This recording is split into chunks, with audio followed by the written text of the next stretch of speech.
Man, we have my guy in the building today who's going to teach us how to go from making $30,000 a year to making $100,000 a month, how to really fine-tune your leadership skills, how to communicate correctly, and really how to be a baller as a black man. Yo, can y'all welcome to the table, man, for the first time, man, my boy Justin. What's up, bro? Hey, man, I'm blessed, bro. Listen here, man. I'm getting my iPad out because I really do want to take notes.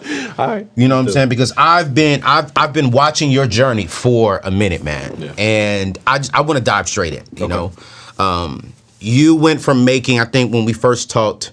About 4 or 5 years ago, you was making $150,000 a year. Yeah, not a lot. Not a lot, right? Mm-hmm. And the average person in America today is making $40,000 to $45,000. Mm-hmm. But then let's go deep because we got 2 black men here who are making great money. Correct. The average black man, not average, 52% of black men will make about $38,000. I want to make sure I say this study because, and I'm going to link this study for you all in the show notes because I want y'all to know I'm not capping, all right?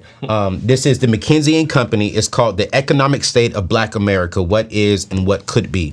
They study black people every single, 3 years. Wow. And they did a deep dive and said that the average men that look like us, 52% of them will make less than $38,000. Wow. How do you feel making $100,000 a month as a black man today? You know what? It's a responsibility. Yeah. You know, I realize, I'm grateful for it. Yeah. No question about it. But then it's a responsibility because most of the people that you grew up with, your family, they don't make probably anything close to that. And so it's a dynamic of okay, I have to save, I have to put money aside. Right. I've got to invest. But then you try to do the best you can for the people that are around you at the same time. But overall, it's a great feeling. You know, it's a great feeling. You can, pretty much do whatever you want to do for the most part within reason. So yeah. So I know the people watching this right now are saying, all right, cool. This dude makes $100,000 a month. What is he doing? Selling weed? What is he doing? Ironically, that's actually how the shirt design came out. With this one right here? Right there. Because I would be in Atlanta and I would get out my car or whatever and people are like, oh my God, do you rap? I'm like, no. No, I'm not a rapper. And they'd be like, do you play ball? Are you a ball player? Because I'm 6'5". Right. You play ball, football? No, I don't. And then the other thing, they probably think you're a drug dealer. So I literally said, you know what? I'm going to just make a T-shirt that just answers the questions before you even ask me. No, I don't rap. No, I'm not an athlete. Right. I'm an entrepreneur. And that's really how that whole design came. Yeah. But now what I do is network marketing. It's probably it's an interesting world. But I want to say this first because I love what you've been doing too. I know you said some great things about me, bro, but I love it, man. You don't see very often. I don't think outside of you I see any brothers really talking about I would say the unpopular side of money management, which is saving, investing, the slow route, taking time. Yeah. But that's how most success is really built. Absolutely. And so the challenge for a lot of people is they're trying to have the stories of quantum growth and all that kind of stuff, not realizing it's the slow route that happens. So I just want to say shout out to you, bro. Oh man, no, I appreciate you, bro. I appreciate you, man. Real talk. And you all have been asking me where are you getting this from? And I didn't want to say nothing until I had him at the table. This is the founder of this right here. I rock it at least once a month on my show. And here's why, bro, because it's oftentimes celebrating in our community that if you really want to be successful, if you really want to drive the Bentleys, the Lamborghinis, and live in, the 2-3 homes, you either got to be an athlete or a rapper or someone famous. Yep. You know what I'm saying? You can't just be a young man or a young woman who has an entrepreneur heart, who loves serving people and make good money serving people. Right. And I'm like, this is why I connected to this. I saw this and I was like, yo, he's on the gold here. And listen, y'all, I slid in his DM. I said, yo, bro, I need to get one. I didn't ask him for a discount. I didn't ask him for nothing free. I purchased it. Now's the first time me and you even talked. Yeah, fact. You know what I'm saying? Then I purchased more. I was like, yo, bro, I like that one. Send me that one too. I just got some free stuff maybe about a week ago. Yeah. But it's like, yo, what I love about this is black men, we don't have to be just rappers and athletes. Yeah, we don't have to. You know what I'm saying? And you found your niche in building success. And so at the table, we keep it real, we keep it relevant, we keep it relatable. You know that. My people don't like network marketing. Yeah. You know what I'm saying? I was in network marketing. I believe that there are some network marketing companies that are solid. Yeah. And then there's some that's just trash. I think sometimes if you get with a solid company, then, the upline is right and they take care of the people. But then the trash companies is two or three people at the top are making money. Everyone else is trash. Right. For someone who's in it and someone who's very successful in it. Right. Because I know your upline, David and Monty, and David will be on the show, and he is one of my most favorite people on the planet Earth. Yeah, no, he's amazing. You know what I'm saying? The dude has a heart for people, Break down why you're in network marketing. So I started there. Okay. So when I went to high school, and I was going to go to school for business. Okay. And all the professors that I ran into didn't own a business. So I was like, my parents took me around a couple colleges, and they're like, what do you think about this? And I'm like, you didn't hear the guy say he don't even own a business? Like, I don't understand.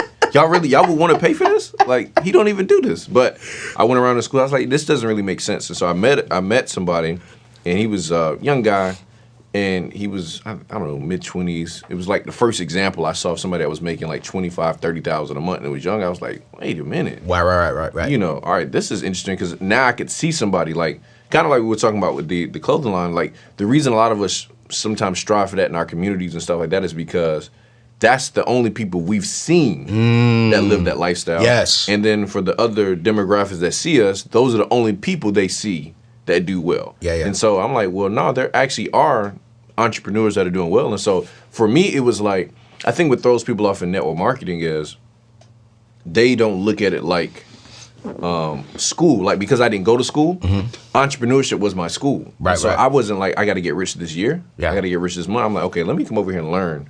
Like we were just talking about, one of the first books I read was How to Win Friends and Influence People. Yep. So, all right, because everybody starts off in network marketing with nobody. Yeah. Everybody joins in themselves. Yeah. And you're like, okay, I got to learn how to influence other people. Yeah. So you learn leadership, and you learn how to communicate, and so all of these skills, like what you'll find, like as you talk to more people, is like a lot of people that are successful have at least been exposed to network marketing in some shape, form, or fashion. And so it's not always just how much money did I make in the company. It's like, well, what skills did you learn? Yeah. Who did you connect with? What networks have you started to build? Yeah.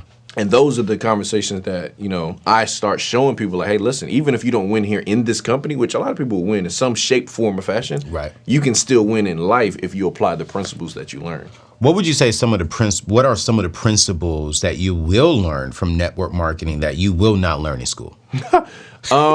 You run into, and I didn't go to college, so I don't know for sure, but I do know, like, you meet a lot of people, and like I've presented in some of the most interesting places. Like I've learned how to do presentations in the hood. Yep. And I can go to Provo, Utah, with a whole totally different demographic and still learn to communicate. And I didn't know how to do that at first, so I had to switch. I'm still myself. Absolutely. But you're not code switching, but you're presenting differently. Yeah, you have to, because it's like, one thing you learn from Jesus, he said he became all things to all people. Come on, man. So like I normally would dress in a suit all the time, right? And then I told my Achilles right when I joined this company. Yeah. And so I was like, man, I'm about to be comfortable because I can't be wearing a suit and walking around on this boot. Right. I remember I went to this college in Alabama. I had a suit on, and the kids was just like, this dude is like the professor. Like I didn't even get the response from them because they weren't registering and connecting with it. And I was like, okay, you know what? Next time I go to the school, I'm gonna have, jeans, little shirt, some fly shoes. Yeah. Got there, they were like, oh, yes, talk to me some more. So I was like, okay.